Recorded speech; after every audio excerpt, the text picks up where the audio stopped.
This is 7 in the evening now. It's past 7.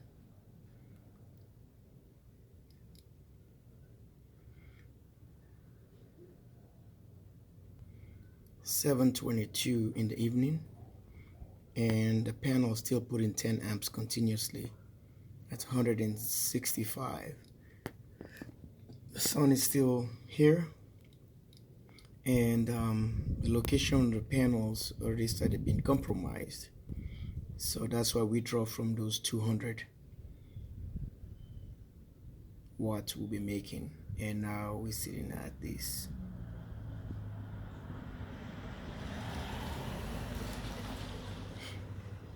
Bringing 10 amps instead of 12 continuously.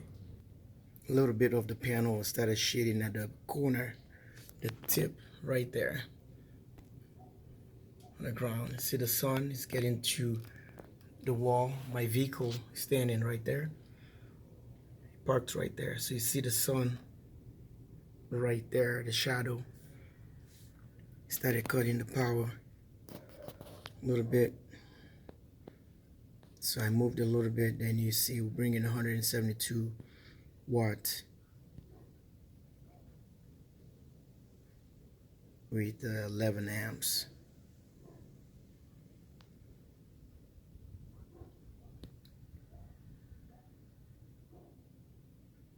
Interesting, huh? So this is the build. This is where the panels. I just have to come up with something that probably set up a box here so I can get the panels in there, like a disconnect for the panels. I don't know if I can get a little one I can set up right here. I don't want this box to be crowded. Now I already have all these guys here. I started making the all this crap here. It started driving me crazy a little bit. Breaker is here.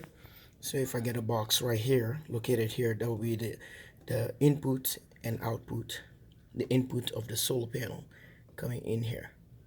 Okay, so this is how we designed the system.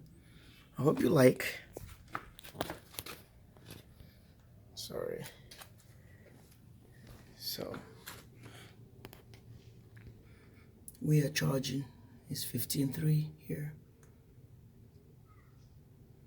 Full power. We got in transformer back there. So if we have the battery monitor kit, it's gonna show how many amps coming in, but this inverter is not built for it. It doesn't have any network here, so it's useless putting a BMK unless I decided to put a Bluetooth, a smart shunt, and maybe that will benefit us, and I can able to program the battery capacity, which I did, but it's 150. It only takes 200 is the default setting for this guy, the Magnum.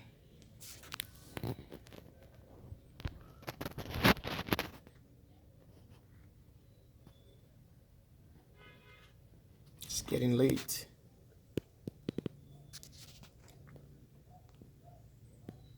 Still making power.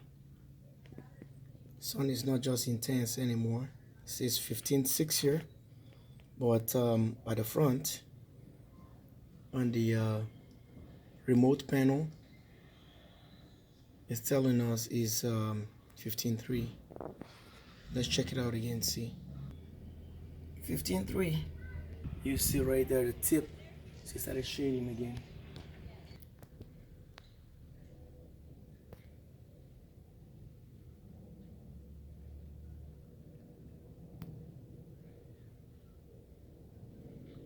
Still bringing 10.7, 10.25 amp coming in.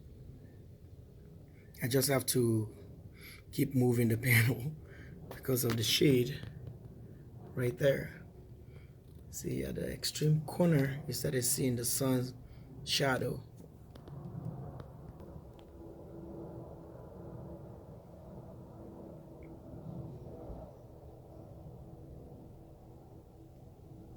we can take whatever comes in at this time. So it's really just hard to be here because the sun keep moving and the shadow keep compromising the panel. But it's a good test. Tell me what you think on the description below. Like and subscribe. jwsolarusa. Thanks for watching. Love you guys all. Bye for now. And stay tuned for the bifacial panel test anytime. Bye. Let's see how much amps we put into the battery. 5 amps. Woohoo!